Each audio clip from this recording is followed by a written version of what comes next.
Hey, hi, hello, and welcome to episode 46 of Trail Society, brought to you by our friends over at Free Trail. I'm Hillary Allen. I'm Corinne Malcolm. And I'm Keely Henninger. And I'm doing the intro because we're interviewing our very own Corinne Malcolm today, so we thought it would be a little bit redundant to have her do the intro for her own episode. So hope you like it. But yeah, so to start things off, I think we always love to do this, is where we are at in the world. Because Corinne, it's been a little bit of a saga lately. Where are you exactly? I am finally in a hotel room in London. It's after 11 p.m. local time. We tried to record last night while I was in Madeira at 11 p.m. local time and had some technology issues. And we kind of had our fingers crossed that we wouldn't have technology issues today. We don't. My internet seems to be working, so go us. But yeah, I'm currently in London. I fly when this comes out. I'll be hopefully just having landed in Seattle, back home. Oh, good. Yeah, I'm glad. Obviously, you're coming back from Madeira. That's what this whole meat and potatoes episode is about, interviewing you about your race. But yeah, before we get into that, we've got some business things to tend to. But Keely, what's the life update on your end? I took the MCAT. Thanks to all the fans who reached out and cheered me on. I don't know how I did. I'm not going to tell anybody how I did, but even if I did know, I wouldn't tell you. But you don't find out for a month. That's really evil. They're like, oh, here, take this test and then sit on it for a month and think about all the questions you got wrong. But no, it went as well as I think it did. And I feel like you just kind of have to have faith that you put in all you could. And now I'm kind of on the training horse again. So I got a nice celebratory run in the day after the test with no real agenda. And then I've kind of been on the training grind ever since. And so I've been starting to log some bigger weeks and have some other girlfriends local who are training for some big stuff too. So it's been really nice to have a squad lately. It's super nice. And it's finally changing seasons in Portland. So it's not always raining. It's only raining sometimes. And it's so nice. And Corinne, you're going to be so stoked to get home to this new weather. I'm so excited. Oh, amazing. Yeah, it was snowing here. I guess a little bit of a life update for me too. It's been a temperamental spring in Colorado, always as normal, but we've been having some freezing temps, which for someone who's delegated to the bike, it's been infuriating because I'm sick of being cold. But yeah, I have basically it's been a tumultuous 2 months of trying to figure out what's been going on. But I actually did have surgery last week on my ankle. Turns out falling a long ways off of a mountain does some pretty messed up things. And so kind of something that we knew was there kind of all along, but kind of had to do more of a deeper dive because it's kind of causing symptoms. And so trying to kind of get to the root of the problem, and the root of the problem was kind of mobility. So basically had a surgery to try to basically shave off some bone spurs and get rid of a bunch of scar tissue that was in my ankle to hopefully gain back some range of motion, which it literally brought me to tears last week that I was able to dorsiflex my ankle more than I have been able to in the past 5 years, a week after surgery. So what's the recovery like for that kind of surgery? Yeah, it's interesting. Basically the doctor wants me to move it right away. So I actually wasn't on crutches. I was to the first day because I had a nerve block and I couldn't feel my leg. So until that wears off. But he actually didn't want me in a boot, wanted me weight bearing, range of motion, that whole thing. And then kind of after I saw him less than a week after the surgery and kind of cleared me to bike and do that stuff. So basically let swelling and pain be my guide, but wants me to move it around. So I actually meet with him again this week. And he said return to run is probably within 2 to 3 weeks from surgery. So hopefully I'll super cool start that soon. But yeah, it's just the tricky thing with your feet, how, how it's there's a lot of swelling always. And, it's been a bit rough mentally. 7 surgeries in 5 years is not that fun. So here's to hoping. The last one. Yeah, I gave Hillary a pretty dire option after the surgery. So Let's not even go there. We're not. We don't worry. Don't worry. I'm just. I teased her. I teased her about it. We're not going to cut off Haley's foot. We're just going to keep both her feet.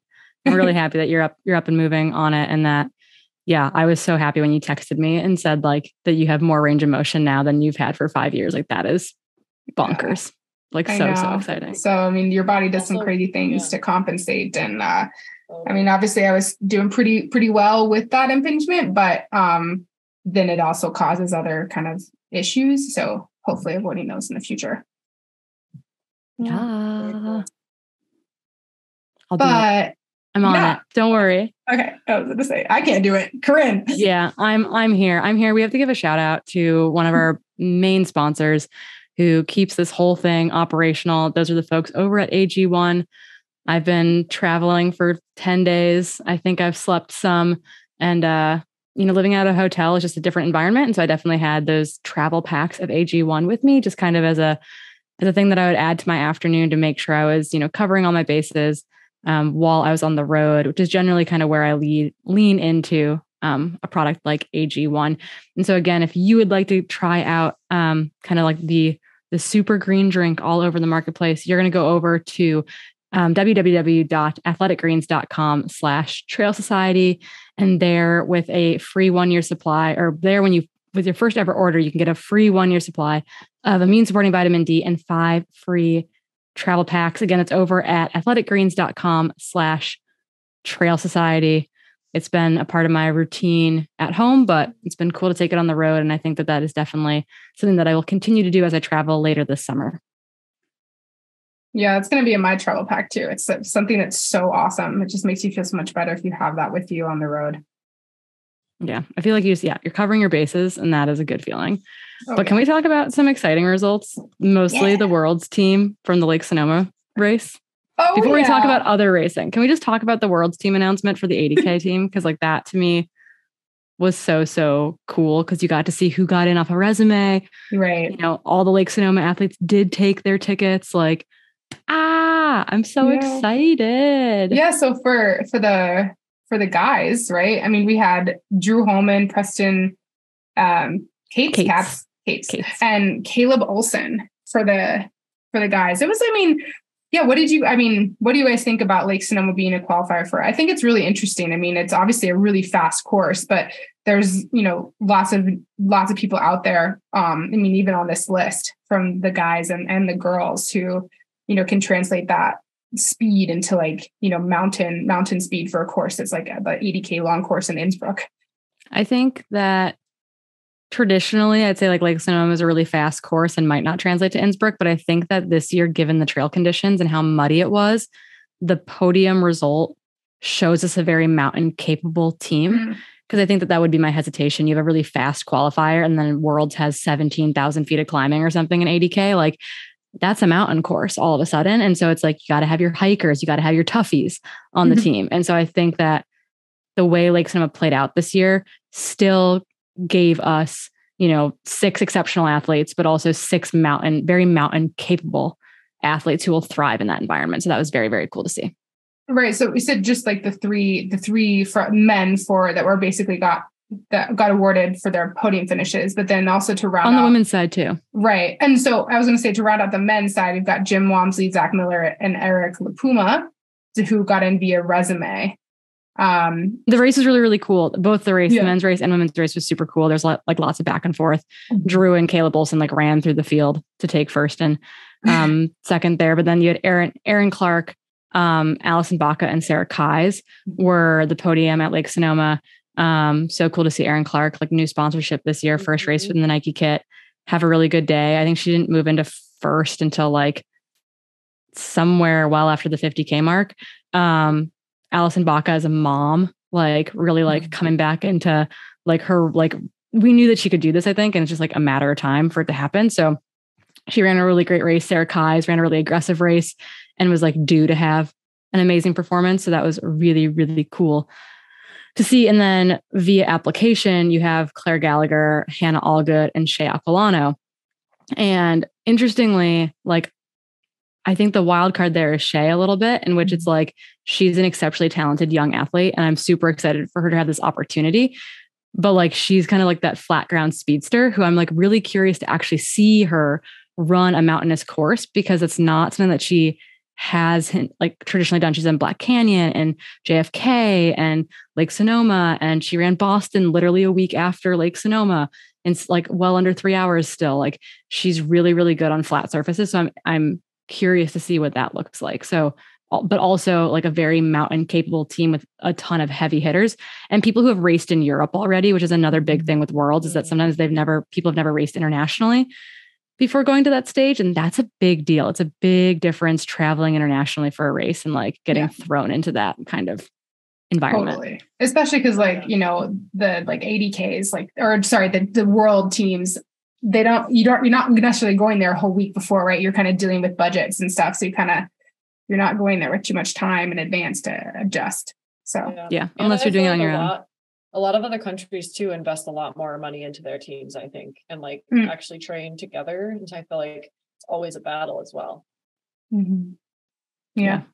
It's super cool. And then we should note that Adam Peterman, who was an auto qualifier with his win last year, is not returning to the team because he will be at Western States. So Drew not doing Western States to do Worlds, Adam Peterman not doing Worlds to do Western States. So I think that's kind of how it shook out in that regard. And I'm really excited to see Jim on this team too. I just like, I'm looking at both the men's and women's teams and I'm like, cool, these teams could like be in podium contention at Worlds, which is very exciting.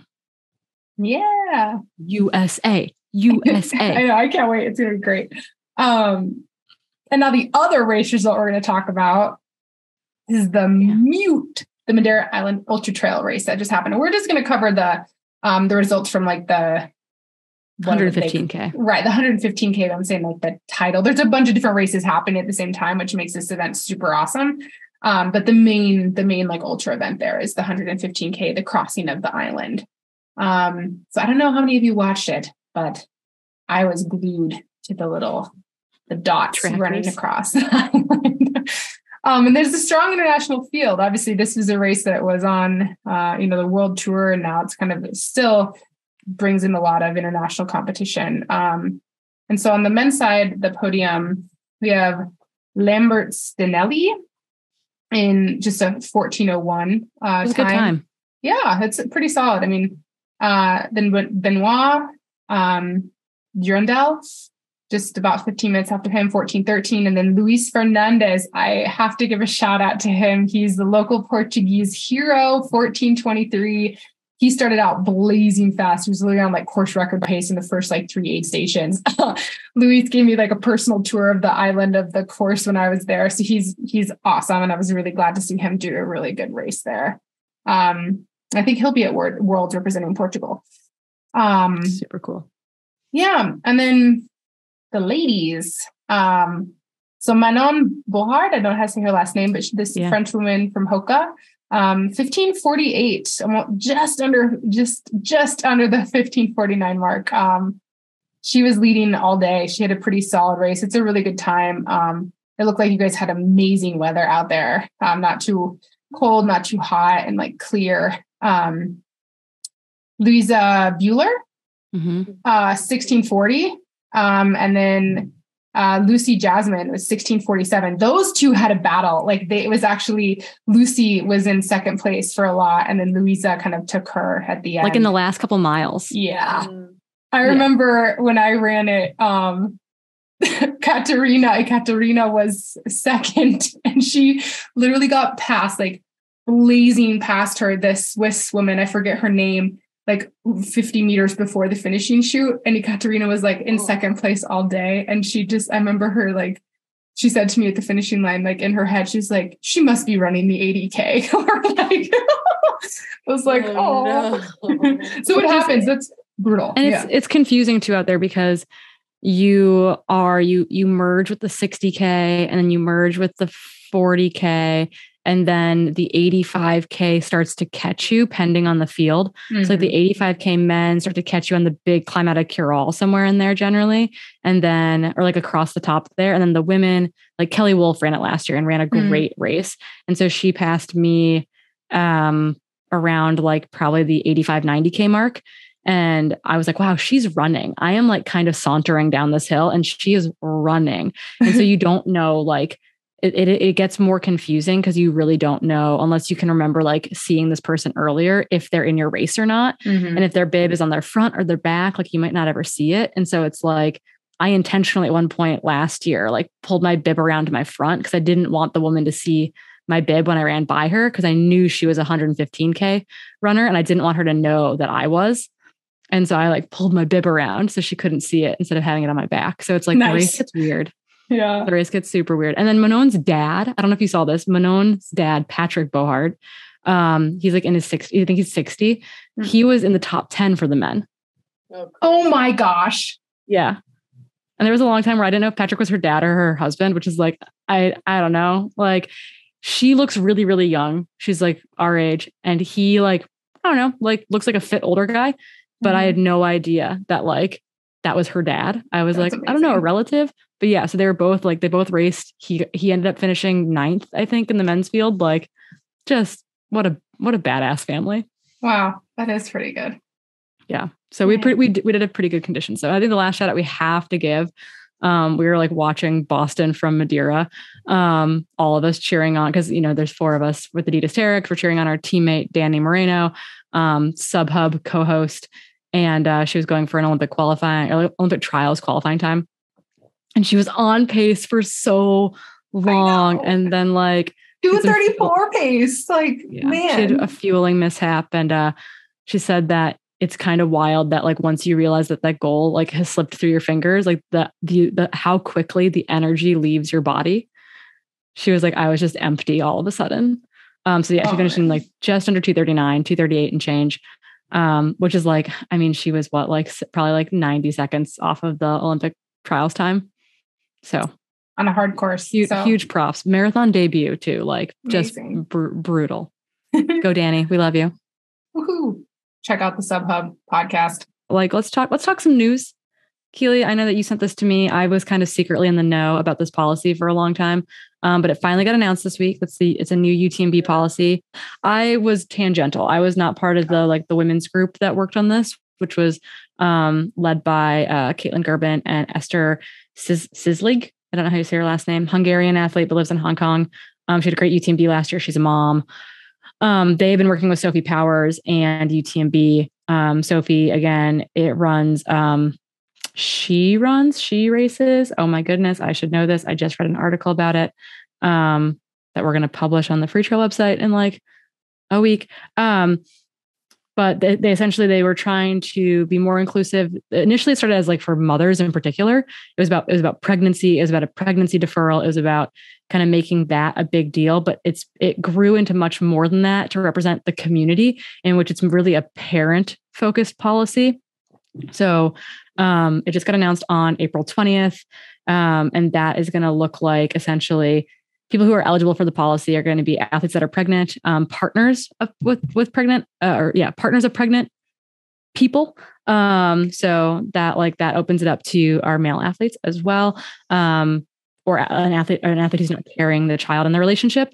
And then athletes who are adopting or doing surrogacy. So basically, if you're going to become a parent, recognizing that those are all time intensive, physically intensive, financially intensive times in people's lives. So I think it's really cool that the group like work on it actually expanded it beyond mothers to be more community inclusive. And then Corrine, do you know if this is like the first company to do this kind of a policy? This broadly, but Western states has had a pregnancy policy in place for years now. Do they include partners of pregnant people too? No, so that's the big difference here. Is that this is more expansive. Most of the other things are very like mother oriented, female oriented, versus this is much more inclusive of like different relationships, different ways to become a parent or to be a parent, which I think is really important because that like represents our whole community. But essentially they are like approaching it a couple different ways. So lottery races versus non-lottery races. And this goes beyond just like the UTMB finale. This is like the UTMB series. So races that require lottery, things like Lavaredo, Eiger, the UTMB finale, those races are all lottery based. And so for lottery races, they'll provide a full refund and then give them priority entry, which is valid for 5 years. And then up to 2 years for 20. So up to 5 years for 50K, 100K, and 100-mile races, and up to 2 years for 20K races for women who are pregnant. And then they do 2 years for partners and for surrogacy and adoption. So basically giving women who are having to carry a child to term, giving them a little bit more time to come back from pregnancy, just recognizing that takes a toll on the body. And then 2 years for partners and adopting parents and becoming parents via surrogacy. All get 2 years. And then non-lottery races kind of go to that 2-year mark as well, where they'll provide a full refund and or a deferred entry valid for up to 2 years for women who are pregnant, partners, and parents adopting or birthing via surrogacy. So that means that you're not like out $500 and out, like having to requalify really, really efficiently type of thing. The other piece of that though, is that for events that require a valid UTMB index, they are saying right now that athletes must ensure that their index is valid at the time they choose to participate in the race, which is like the Western States policy that I think is getting a little bit of flack too, in which it's like, to be eligible for a sponsor spot or for a lottery spot, you have to have run a qualifier within the designated time window, which is like somewhat inflexible for women if they're trying to I don't want to say rush back into an edition, because everyone's timeline is different. What I might find is rushing is someone's totally normal timeline, but that having to have the UTMB index for this qualifier means that you like have to be ready to be in that place there. And I think this part is the only part that's a little bit contentious in my mind. Other sports, other professional organizations will oftentimes freeze like a mother's score, their ranking, their index for an X amount of time. So it's not going to go up or down, and allows them when they come back to the sport to enter with that same ranking status, which means that, all of a sudden they can get into the elite field, et cetera, maybe get a free entry, bypass the lottery, et cetera. And I think that probably this piece of the announcement probably impacts like elites and pros more than anyone else. And so in my mind, it's like, while that is still an issue to be addressed and it's going to continue in a conversation with UTMB, it doesn't impact the entire field quite like the other important pieces of this announcement, which are valid to like, there's a small elite field and there's a huge number of participants. And so I'm happy that so many people are going to benefit from this. And hopefully we can continue to finesse some of this like UTMB index score for athletes who might be taking a break due to becoming a parent or from being pregnant. So we'll see. Yeah, I'm really excited about this policy. Mm-hmm. Kudos to your team. Yeah, you guys did some good work. Yeah. So I can take basically zero credit for it, besides like having to like watching meetings after the fact. But yeah, the women's working group and the DEI group did a lot of work on this with UTMB. And UTMB is like being reasonable. They're coming to the table. They're having conversations with us. And hopefully what we do with UTMB will be able to kind of trickle into other race orgs, Golden Trail Series, Skyrunning World Series, et cetera, because it's like, it'll kind of normalize things across a wider spectrum of races. Yeah. That's Yay. Yeah. Go us. Woohoo. Okay. We have to give another shout out. Yeah. And that's to the feed. Keely on cue water bottle. Yeah. If you're listening to this because it's an audio podcast, you can't see the water bottle. On it. Oh, I love it. Very dirty because it's been on my bike, but that's okay. I love the customization. I love that you can customize. So if you're like, what are they talking about right now? These women sound crazy. We're not crazy, but we're talking about the feed. I think it's one of our, I think we love all of our sponsors, but it's been really fun to work with the feed. It's been fun to like practice different nutrition. Hillary's got a very blurry, the feed bottle due to her background. Oh, it was there for a second. But it's great. It's kind of your one-stop shop for nutrition needs, for supplements, for recovery tools, for everything that you could possibly want. And if you would like to try out the feed to kind of update your pantry with some new sports nutrition that you should be practicing with, take my advice that I don't listen to. You should be practicing your nutrition regularly for races. We'll talk about this in like a couple minutes. But what you're going to do is you're going to go to www.thefeed.com/Trail Society. And there you're going to get a cool code. You're going to put in some information, and essentially you get a $15 credit every quarter. And with that order, you can get a very cool Trail Society water bottle, which you can customize and put your name on the side of, which is really, really cool. So go over to the feed, check it out. Let us know what you get. I'm still hyping the waffles. I'm all about the waffle game. And I hear and I see all of you in my DMs telling me how good waffles are, that you finally gave them a shot. So go team, go the feed. Thanks, y'all. Yeah, waffles have definitely taken over. Oh, I know. I'm waiting for my next shipment as we speak. Can't stop, won't stop. Well, this is a perfect segue then, because we're going to talk about literally how you used all of these snacks that you've been getting from the feed during your race. And, you know, all the good things in between that. But yeah, the meat and potatoes, this is what we've been waiting for, Corrine, to talk to you about your Mute 115K race. And before we get into it and talk about the race itself, it was fun to kind of watch, because obviously you had a lot of moving parts. I mean, as all of us do, but a lot of moving parts, like a move. Maybe arguably you had better training access to prepare for a race like this. But yeah, I know this is your second time doing this race, and it's a gnarly race. But before I was like texting you and asking you how you were feeling, and you said that you felt more prepared this time. And that was really cool to hear, right? I know that was a really big race after you came back from all of, you know, your injuries, but can you walk us through how you prepared and differently, and why you felt more prepared? Yeah. And it's interesting because hindsight is 2020 always, but I don't think I went into it like severely underprepared by any means. And it's like, I was talking to Louisa before the race, and she's like, "You did this last year, right?" And I was like, "Yeah." And she goes, "And you came back?" And I said, "Yeah, I'm not so like that might have been a bad decision." It's like at the press conference on Friday or Thursday. Yeah. So I last year when I did this race, I came off my honeymoon, which was a ski trip. And we traveled like to Istanbul and then traveled to the Caucasus in Georgia and came off a ski trip. I think I like hadn't run in 3 weeks when I got to Madeira, basically.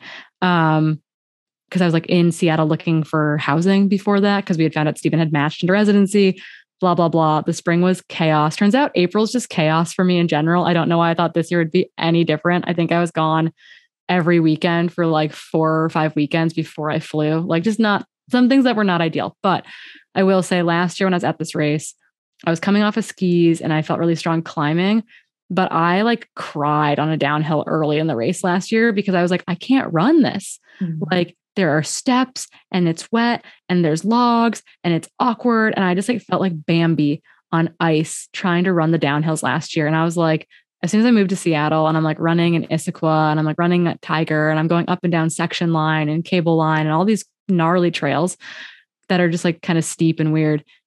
I like ran down one of those trails once and I was like, oh my goodness, like this is Madeira. I just have to do this a couple times and I'll be so much better off than last year. So I think that was better than last year. I think my body is much, much healthier than where I was last year. Like last year, I was working at my body's current limit as far as like capacity for training versus this year. I think I have more capacity and didn't utilize all of it.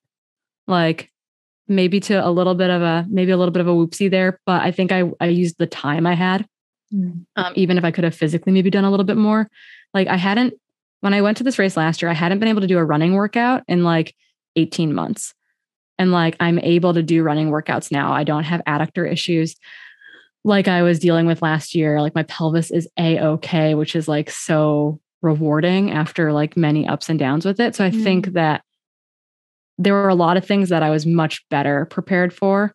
And there were some things where I was like, I like could have done some nutrition things differently. And I could have like done some time management things ahead of the race as far as like preparation goes over the winter. We had a cold, wet winter and I was like, do I want to run for 3 hours or do I want to run for 4 hours? And I was like, I'm going to run for 3 hours. 4 hours sounds cold and gross by myself. So I think it's like, not underprepared, but I think that, I would change a few things if I'm not doing Madeira again next year. I'm saying that right now. I'm not doing Madeira again next year, but I think I would tweak some things before a long mountainous spring race, be it anything akin to Madeira, which is like extreme. So I think I would change some things, but I do feel like mentally and physically was in a better spot than I was in August when I went to do TDS, was in a better spot than when I showed up in Madeira last year. But like I'm left hungry. I'm not left disappointed. We can talk about why I might be disappointed in a second, but I'm not left disappointed by what happened out there. I'm like left really hungry and really excited because overwhelmingly things went really well. I'm like the happiest DNF athlete you've ever met. Aww. Well, hey, I mean, I guess it's a spoiler alert, but if you were watching the live stream and Corrine, you should have already known what happened for your race. So I know it's like, I want to talk about your day. And maybe y'all don't know the course like we do, but I know like where you dropped like these climbs that can just like eat you alive. Oh my goodness. But you probably didn't have the day that you expected out there, right? Mm-hmm. So can you tell us how your race played out? And I know that this is a long question, so yeah, take it as you will. Yeah, no. So, it was interesting because initially when I knew I was doing Madeira, I was supposed to have 3 other female teammates doing Madeira: Abby Hall, Ruth Croft, and Ingvild Casperson. And that scared the ever loving shit out of me. Because I was like, cool, not only do I have to race a bunch of other badass European women, but I've got to race 3 of my teammates. Like, come on, I can't catch a break. They're all so talented. And then it turned out that it was just going to be Abby and I, and felt good going in. Knowing that Abby was going in with like, probably, going in for the win, going in for a very kind of like firm time goal in mind. And I was very much being like, I want to run faster than last year. That was my goal. My goal was to run faster than last year. And I thought that was very reasonable with fitness and with like knowing the course a little bit and with being able to run downhill this year until I couldn't, which is not a spoiler because we're going to talk about it here in a second. But I did. I set out to do those things and actually was doing them. Like I was coming into aid stations ahead of all my times from last year. I was like slowly, taking 5 to 15 minutes off like crew section to crew section, which was going to set me up ideally for like, I ran 18 and a half hours in 2022. And my goal this year was to run like 17 to 17:30, which I thought was like reasonable and practical and was setting up to do that. But this race starts at midnight, which is horrible. It's awful. Midnight starts. Keely, you've done Lavareda. That's a midnight start, right? 11 p.m. 11 Yeah, p.m. it's very close to midnight. I think it's 11 or 10. Yeah, it sucks. It's awful. Like the midnight start is like, it's wild. It's great because you sleep really well. And like that night, like once you finish, but it's like, I slept horrible the night, like the second night, but then the first night was good. But it's, yeah, so I was like taking time off on these sections. Our brand new team manager was crewing me. She's like never crewed an ultra before. That was like a whole like kind of exciting, but like I knew I was the only person there probably that could be like, okay, yeah, you can crew me. Like we're going to get like, you're going to be fine. Like I trust you. You're going to be fine. But for Petter or for Abby or for Hugo, that probably wouldn't have been as good of an option. I'm a little bit lower key in that sense, I think. But yeah, was moving actually pretty well as far as all things considered go. We had much better visibility this year than last year. So it wasn't like running by braille in the fields up high. And like we called them the scary trees because you're just like in the fog in these trees and it's all kind of creepy. But we like things were moving really well through even, I guess, like through the first crew aid station, which is like 33K into the race, like felt really good, was eating, was drinking. Climbing felt a little bit harder than I wanted it to. Like my legs just kind of felt disconnected and flat. And like our whole team felt that way, which is really interesting. So we don't know if we're like fighting something off. Like we just all felt a little bit disconnected. But I was like, you know what? Like, it's fine. I ended up running those climbs faster than last year. So despite them not maybe feeling as like good. And I left that first aid station and that next descent is like pretty weird and rocky. And then it's flat. And then there's like a bunch of mountain bike trails that you descend. And I kept like twisting my foot, like kind of like everting my foot, kind of stretching those tendons across like the top of my foot from like those first and second metatarsals into my ankle, kind of into that like kind of lateral side of the front of my into the front of my leg, and did that over and over and over and over again, basically all the way to Encomiata, which is like the 50-ish K mark where we see our crew for the second time. And I was like, it's okay. Like, I'm fine. Like, everything's good. Like, the sun's going to come up. I'm going to be like in a great spot. So my crew changed into like a short sleeve shirt because I was like, the sun's coming up. It's a new day. We'll see what happens. But at that point, like, could feel my foot when we were descending anything that wasn't like a stair. So when I had to put my foot at like an angle, it didn't feel great. And I knew that we were going to run on more and more of that terrain as the race went on.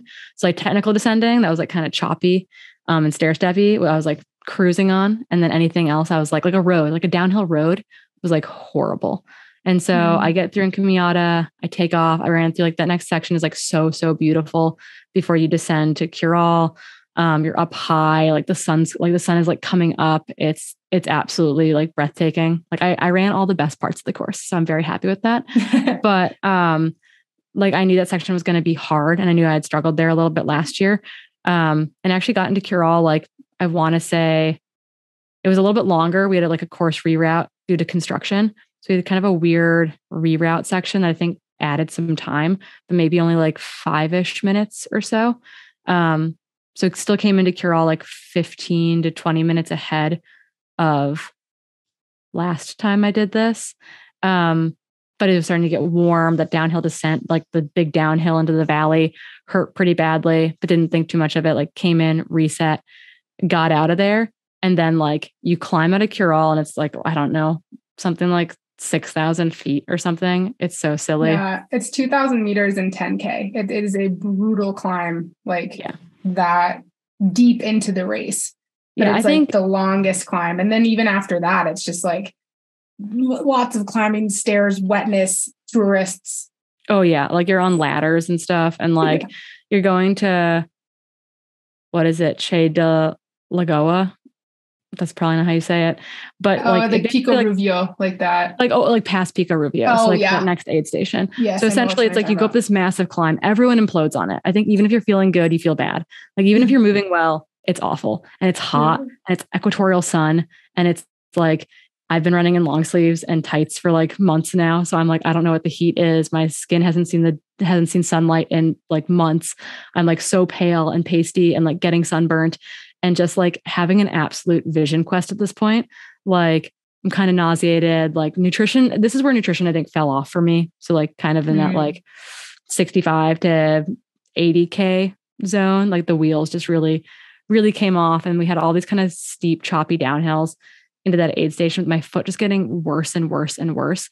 And so while I was still moving okay, like I think I got to that next crew checkpoint at the same time or faster, like 15 minutes or 20 minutes faster than last year. So it's like, I'm still moving fine, but this foot thing, like I can't put my poles away. Like I'm using my poles to go downhill because like I'm bracing this foot and I'm like, I don't want this anymore. Like I'm on the prettiest part of the course and I literally don't care. I'm like, this is like beautiful. There are so many people out here hiking because it's like such a cool part of the island. And I was like, I don't care. Like I can't take any of it in. My eyes are empty. Like zombie human, just being like, I don't want to, I think it's one of those things where it's like, you're kind of desperate up there no matter what. And while I think emotions can get the best of you there, I think what really started to creep in was this like fear that I was going to do more damage to my foot and didn't have a way to evaluate that at that checkpoint. And like maybe with a PT or a friend who's PT adjacent, et cetera, to do like hey, like this is what's going on. We're going to tape your foot. You're good to go. I didn't have that. I had to make my own decision there, which is fine. That's like what normal people have to do.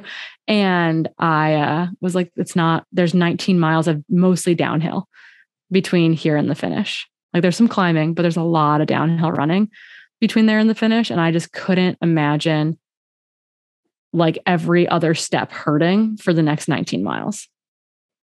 So I said, no, thank you. And I had a very nice man who didn't speak any English cut the little DNF square off my bib. Oh, and I mean, noted too, it's like that Madeira is a course. It's like you reach you reach the 80K point or the 90K point, and you've done all of the climbing.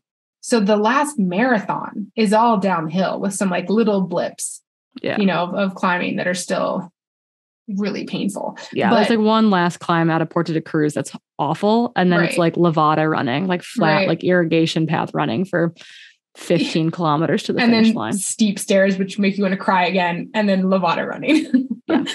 Yeah. Go to Madeira. It's beautiful and super fun, but it's an absolutely brutal course. I mean, I made it to the 51-mile mark. That's where I dropped out. And I still climbed over 22,000 feet. Yeah. That's the majority of the climbing. So it's like, I got what I needed out of it. And I want to, like, that's kind of how I was like, oh, like I'm the happiest DNF person you've ever met, because it's like what my goal was to run faster than last year. Mm-hmm. And the only reason to finish where I dropped out was to like protect my ego and like protect, that like that mental piece of the puzzle of like the I can do it thing. But I didn't need to prove to myself that I could do it. And I have other races on the horizon, like other start lines that I really want to get to. Mm-hmm. And the idea of like messing up my foot and like being in a boot or on crutches or out for the season or out for a month or whatever it was, like that to me wasn't worth it, Mm-hmm. So I used to be a super toughie, and I'm only a medium toughie. No, but you're a smart toughie. But I think it was, but it'll make you less tough. It's one of those things though too, where I legit like the next day, a lot of people grapple with like did I make the right call decision, right? Like the next day you're like, should I have dropped out? Should I not have dropped out? And I was like, totally like knowing that I was completely at peace with it, I think is a pretty good indicator that it was like 100% the right call for the day. Yeah. And I mean, we've talked about this.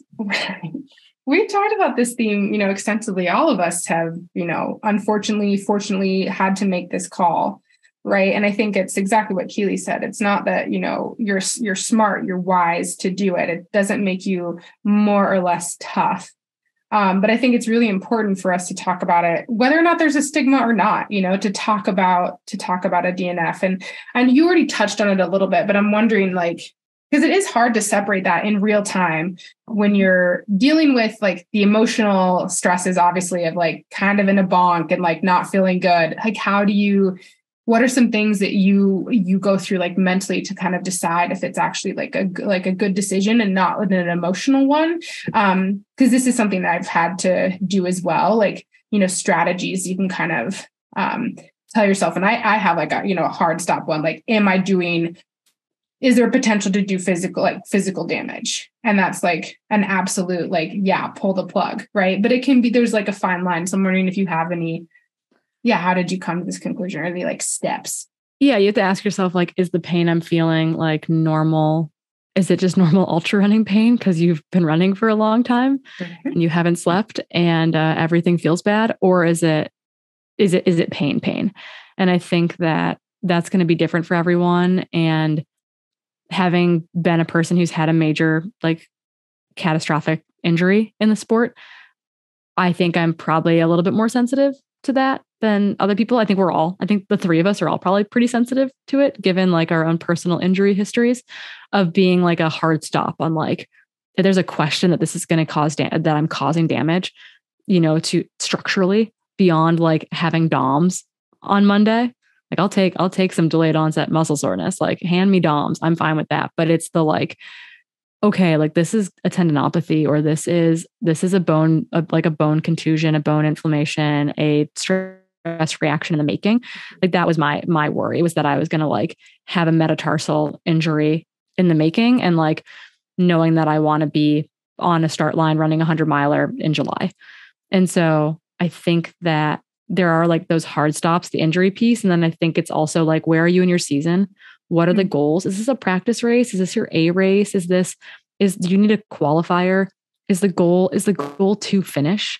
And those are the things that I think allow us to make the decisions on the hard days, as far as like when the A goals go away, like this time or this place, like what is the other reason to finish? Is it experiential? etc.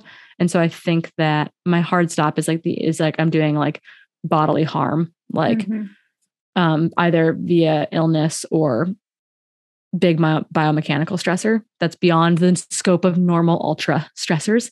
That's like a big hard stop for me. And then I think outside of that, it becomes that like, it's not even, I want to say sliding scale. It's not a sliding scale. It becomes the like negotiation of like, what is the goal? What is the rationale? And like, what is up? Like, you know, if this was a race in November where I'm not racing again for a while, like I might have run to the next aid station type of thing.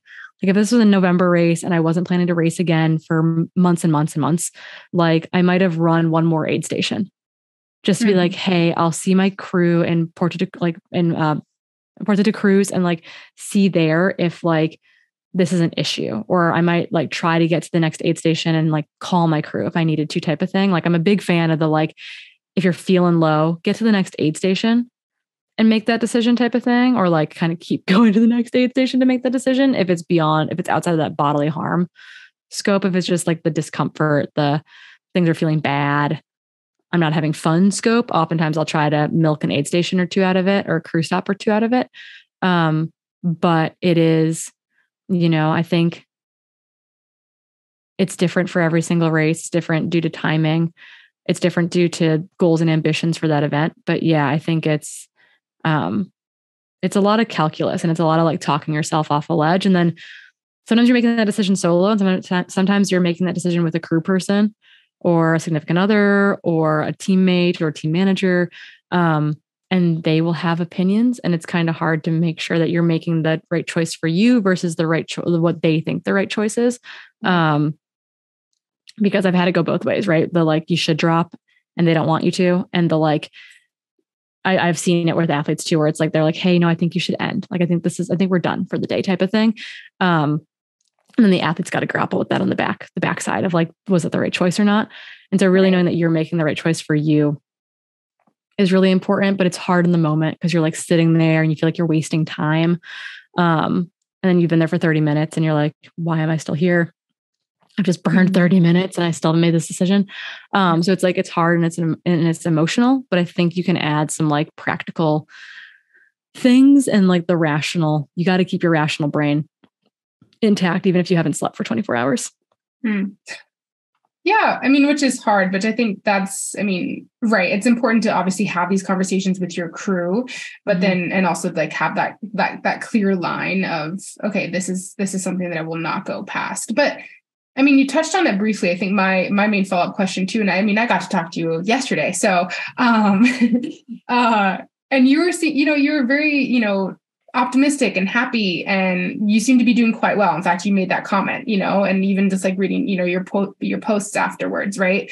Like, cause sometimes, like after you do it, you're like, oh crap, like I should have done this. Like, why did I quit? Like you wish that you would have kept going, or, you're confident, like in the decision that you made. So like, what are some strategies you cope with this, like big, ugly DNF, whatever. I think it's actually how you frame it, right? Like if you own your decision, you're like, this is this decision I made, like, choosing to be comfortable with it, even if you, just decide to slog it out, because sometimes that can feel just as painful or. And have a day that's like less than desirable, right? You slog it out and you just have a hard day. That's not any easier, I think. And I'll be completely honest, like I went to the award ceremony with Abby because they awarded the top 10 and went there to support her. And, part of me was like, I saw the women that were up there and like I ran with a lot of them. Like I was running, with or ahead of many of them when I dropped. And I was just like, oh man, like I guess I could have shuffled it in for a top 10. Like I would have gotten flowers. Like that would have been cool. And then I was like, but is that the point? Like, is that worth it? Like that's probably not that wasn't my end goal. Right. So I think that, it's easy to worry about others' expectations for your decision. Like people are going to think less of me. They're going to judge me for DNFing. I think that's why a lot of people beat themselves up. It's actually not how you feel about the DNF. You let what you think other people feel about your DNF influence how you feel about it, which sounds probably really redundant, but I think that's like why a lot of people struggle. It's not so much how you actually feel about it. You're letting other people tell you how to feel about it, or you think that's how they feel about you. And so you're going to place that judgment on yourself. So I think that, it's kind of, there's that, whatever that dorky saying is, that's like, it's not about, what is it? It's like it's about adversity or having a bad time or something, in which it's like, it's not about adversity. It's about like how like, it's about how you show up to the adversity. It's about like what choice you make and how you're going to like feel about your decision. Like, you get to choose how you feel about it. And I've chosen to feel like very good about it. And so that is the take home there, I think, versus, I could beat myself up about it. And that just like isn't worth my time. I love that. That's so good. I mean, you still ran over 50 miles and got to race in like your first international race for a while. And so what are some of the mini wins you took away from the day? Like, how was your fueling strategy? Did you find things you need to work on again? How was your racing mindset? Like, did it feel good to be back out there racing, or was it kind of nerve-wracking? And then like, how's your recovery going? Yeah, the mini wins are cool. Cause like I overwhelmingly like ran a lot of really good miles, and that was like really exciting to see. And so I think you have to take away all those positives, right? All those little things that make you really, really happy with, what you accomplished out there. So I'm like, yes, check. Nutrition. I kind of alluded to this early. I feel like I kind of botched my nutrition. Not so much that I didn't eat, because I did. I actually got pretty good calories in, but I was super hesitant about every single calorie I took in, not from the like not wanting to eat calories standpoint, but from the like, I hadn't practiced with with food well on runs. And I had brought things that I wasn't going to eat during the race on a lot of runs. I didn't do a lot of runs over 3 hours. So I kind of like fell into bad habits there too, as far as like what I was doing for fueling practice. I didn't run many runs over 18 miles type of thing. And so I think that was a whoopsie that could definitely be preventable. Cause I actually ate out there, which was probably a saving grace. I ate mochi from Costco.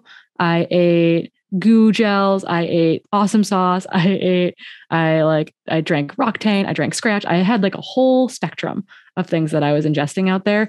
But I like would have to be like, no, you have to do this. And it would like, I'd like be like a little bit nauseated going into it type of thing. And I'd have to pause for a second to like get the calories in. And that could have been a lot smoother. And I think mentally I burnt a lot of energy out on the course, like kind of dicking around with my nutrition, just like wagering with myself, like just go 5 more minutes and then you'll stop at that next switchback and you'll like eat a gel there and then you can keep going type of thing. And you should just be able to like do it and like not have to wager with yourself every 30 minutes about what you're going to ingest. So that was kind of like a whoopsie that I'm excited to like adjust and correct for. And then the other like mini wins that I think like my body feels pretty good. Like no pelvis pain, no adductor pain, no hamstring pain, no low back pain. Like I ran down a flight of stairs in the airport because I was really excited to catch my bus to come to the hotel to go to bed. So it's like that feels really good. And like I'm gonna see my PT when I get home and kind of just like check out the foot, make sure everything's feeling good there. Our PT that travels with us checked out my foot and things are just really jammed up, but like nothing like stood out majorly. So we're just going to rest it and do kind of give it a hot sec while we do work at canyons this upcoming weekend. Not running, not recovering in that sense. But yeah, like really good mini wins on the day. Mediocre nutrition. I'm giving myself a B- on nutrition. And then feel like I'm recovering well, but it made me so excited to like do better, to like, like get my gym stuff put together better, to practice that long run nutrition more frequent, even, on my shorter runs, on the long runs that I will have layered into this next build. Those things were like really, really important. It wasn't like oh darn, or like I'm going to avoid this. It was like oh my goodness, like I'm excited to implement these things because I don't want to feel this way, or I want to feel more of that in the next race, which will be cool. More start lines. That's what I want. I want more start lines. I will say though, I was standing in the starting chute. This is hilarious. I hated it. I hated standing in that starting pen. We were there for like 15 minutes and they're playing like crazy music and it's like really intense. And I was like, I can't wait for us to be 30K into the race and where everyone is just like way calmer and like you're still racing, like you're still kind of in battle, you know, but it's not, the energy is like we're all suffering type of thing versus like I'm going to out hike you on this uphill in the first kilometer of the race. Like I hated being in that starting chute and like I didn't like it. And I was like, oh my God, I don't like this right now. And I was like, I hope I like it when the gun goes off. And like, as we rolled into it, I felt better and better and better. But oh my goodness, like I had a moment in this, like in the starting chute with, 1,000 runners where I was like, nope, don't like this. Don't like this one bit. So that was interesting. Just like being back in that environment. And I think that just speaks to the fact that like, I haven't gotten to race a whole lot in the last 3 years. Yeah. So, practice. I'm going to do a local race, I think, in June to prep for my next one type of thing. Nice. Yeah. And the European start lines are so intimidating. Yeah, they are. You're like, well, if I trip, I'm going to get trampled to death. So I better be like, okay, sprinting out the gate as well. Mm-hmm. Yeah. But I will say one thing that I noticed, and Abby noticed this too, we were talking about it today, was that everyone is really nice. Like we like turn onto our first Levada and there's like a crack like 7 feet into this Levada and I stepped on it and my heel got stuck and it pulled my shoe off. And like the dude who's running next to me stopped and was like, are you good? And I'm like, I'm good. I just have to tie my shoe. Like, I'll see you in a bit. I like was messing with my pole. I like couldn't get it to unclip at one point. And I kind of just like, I like swore to myself in the woods. Like I stopped and swore as I was like trying to get it unclipped. And the guy that was running right in front of me was like, are you good? I'm like, oh yeah, no, I'm good. I'm just like having a technical issue. And it felt like there was a lot of that out there. Like I was in this train of guys going down this technical descent and like one of the guys behind me slipped and fell. And like, we were all like, you're good. Okay. And like, it was just, I think, and Abby experienced that too, like being caught by women later in the race, but also like interacting with like men and women throughout the race. I thought that was really, for feeling so intense, it feels like you're all going into battle together versus into battle against one another. And it was just like, that was a good reminder that like these people are out there with you, not like against you. And it was just cool to be like to have a lot of instances out there where like people like were like, you're okay. And I'm like, I'm good. Like, I'm just stopping on the switchback to eat a gel. I'm going to be fine. I'll see you. Maybe I'll see you in a couple minutes. Next time your goal should be to not have to stop to eat a gel. Yeah. Oh, that's a big time goal. I'm going to be running and eating at the same time. To be fair, like at Western states, that would always start to happen to me like after like the 85 mile mark or something. And that shouldn't be happening to me at like kilometer 50 type of thing. You're allowed to have to stop to eat a gel at mile 92 of Western states, but yeah, you shouldn't be so nauseous at kilometer 60 of a race that you have to physically come to a halt in order to eat food. So yeah, add it to my goal list, guys. We're going to do it. This is good. Yeah. Well, actually Corrine, you talked about it a little bit, but I guess it's like your next plans. I guess that's like that's the only other question I have for you. Like what? Cool. You mentioned it a little bit. Yeah. Well, I don't think I'm maimed. I think I dropped out before I could physically do too much bodily harm. So I do have goals on the horizon. The next like big goal is getting to the Cascade Crest start line in my backyard in July. So running 100-mile in my backyard with the real focus of like using it as a prep race for UTMB for 2024, like really go in with like a hard and fast goal and like approach it with like a ton of intentionality, which is not my racing style. I'm like a calm, cool, collected, we'll see what happens racer. And I can't always do that at huge races. So I'm going to use Cascade Crest as a way to like practice I'm calling it aggressive racing style. I don't think it's actually like aggressive to other humans. It's mostly just like a more strategic, intentional racing style is the goal for Cascade Crest. And then I'll do a UTMB qualifier in September in Europe. So yeah, I've got some big, cool race goals on the horizon, but maybe some low-key local start lines just because I'm like very rusty at racing as well. Love it. Come into a local race near you. It'll be nice to have Cascade Crest as your 100 for the summer too. So you can like take your car and all your stuff and like, It's just so not stressful to be local. I think I can sleep in my bed the night before the race. That's so nice. That's money. That is amazing. Yeah. Getting crazy, team. Should we Society Slam? Yeah, and we have a new sponsor, which Corrine, you can talk about. Because you have personal experience. I mean, Keely, obviously you do too. But I'm just thinking fresh off the racing overnight. Yeah, totally. Darkness. I haven't run in the dark in a while, and sure did ran in the dark for a long time on a Saturday. This gives you a hint to what our sponsor is. Yeah. You guys have heard Petzl. Petzl is our Society Slam sponsor, shining a light on the community. That is a tagline that I did not get approval to use, and I'm so excited about it. But we love getting to work with Petzl. They sent us the new Petzl Now RL, which is insane. There are actually a lot of them on the start line. That was their recommended headlamp for the 115K. It's kind of a upgraded version of the old Petzl Now, which I've frequently started to use as like a waist light when it's really foggy or rainy out. So it's got a blinky light in back, et cetera. It's super, super bright. I didn't have a spare battery for it. And so I didn't want to like risk it on a brand new race. So I used the ICO Core, which is another really great Petzl headlamp for the race. But we love headlamps. If you're racing a long 100, if you're like some of my athletes who have like Cocodona coming up, like lights are so, so, so important. And I've been really, really impressed with with everything Petzl has sent our way. I feel like when all of a sudden, without being sponsored previous to now, all of my headlamps are Petzls. I carried a Petzl Now, I carried a Petzl ICO Core, and I carried a Petzl Bindi on me during the race. I carried 3 different Petzl headlamps. So what we say to that is that you should go out to your local retailer and pick up a Petzl headlamp today so that your trails will also be illuminated with all the lumens. Actually, funny story.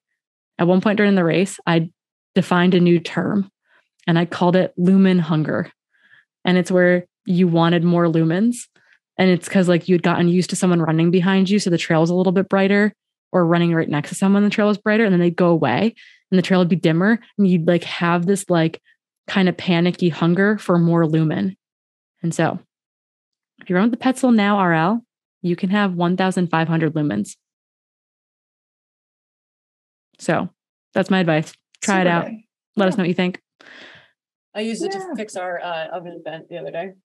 We had no light because I had to turn off the power to fix, the vent, and it worked great. So I love that. Most likely we'll use it for Western States, but I haven't tried it on a proper trail run yet because it's getting so light out that I know run in the dark. So it's super comfortable. I would 100% recommend it as your finishing up Western States headlamp. Nice. We'll give it a try. Who's got a slam? Who wants to slam? Hillary, you want to slam first? You slam first. I have a slam. It's because there's been some awesome DMs coming our way on our Trail Society Instagram. So if you haven't given us a follow, please go give us a follow. We post all of our episodes there. Also some cool info. You can send us your DMs there. So trail.society on Instagram. But I have a personal one. I was out on a hike, as I'm doing now, testing out my ankle. And I had this wonderful interaction with this man and his daughter, and they recognized me on the trail. And she listens to our podcast, and she got her dad to start listening to it. So they've been really, really loving it lately. I think it's relatively new, but just it's out there in the world. So that was wonderful. So, I mean, we like DMs, but also the personal things, or, talking to people in person is a thing, and I appreciate it. I love it. Keely, do you have one? I have kind of a combo one. Mine's a little, it's around Lauren Fleshman's book. So cool. I obviously read a lot of it before our interview, but I did not read the thing cover to cover because I just didn't have it before the interview in time. But I just finished it post MCAT in a day. Read it from start to finish in a day because I was that enthralled going through it again. And I loved the book. And so I just wanted to give another shout out to that. If you hadn't listened to our episode with Lauren, it's episode 40. And one of the coolest messages I think was in the inbox was someone talking about that episode. And their message is as follows. She says, the book was amazing. It shook me. I was a former collegiate runner and I dealt with almost every single thing she spoke of. Now, as a mother of a competitive runner, I want my daughter's career to be very different than mine. And I'm so thankful for some of Lauren's insight. Plus, now as a trail and ultra runner, I've been really struggling as I again am going through a life change through perimenopause and catch myself going back to the mindset of my college days. So I'm healthy now, and I don't want my daughter to go through this at all. This book and your podcast helped me connect all of this together. And I'm now accepting that my adult body is changing, and that is okay. I'm trying to work through it in a very healthy way, and I'm very thankful to make the connection. Oh, I love that so much. I think Lauren's book, it obviously highlights a lot of the negative sides that Lauren experienced as a high school collegiate runner. However, I do think it's just a very important message. And I think, again, kind of to Jessica's point, can be kind of portrayed across all journeys of a woman's life as they go through navigating differences in their body, differences in hormones. And yeah, check out episode 40 if you missed it. And thanks for the note.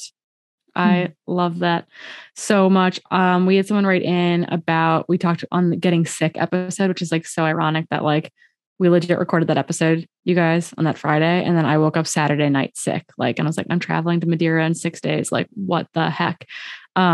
So I tried not to panic. I tried to take my own advice, but someone wrote in saying that they're looking for some of the data that we were talking about, and we'll link the article that I wrote for I Run Far in the show notes. I'll send that over so that can get linked up.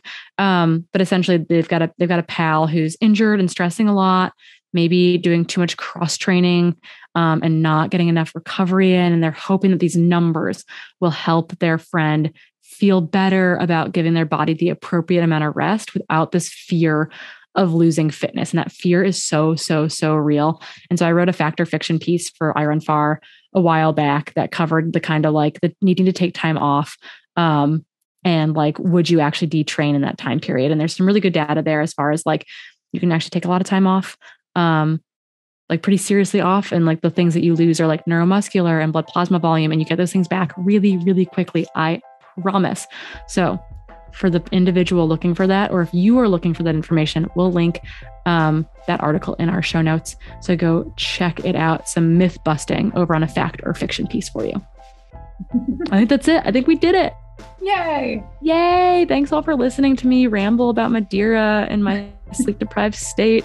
It's now after midnight here in London, but I can't wait to be back stateside and talk to you all more soon. And until next time, we'll see you out on the trails.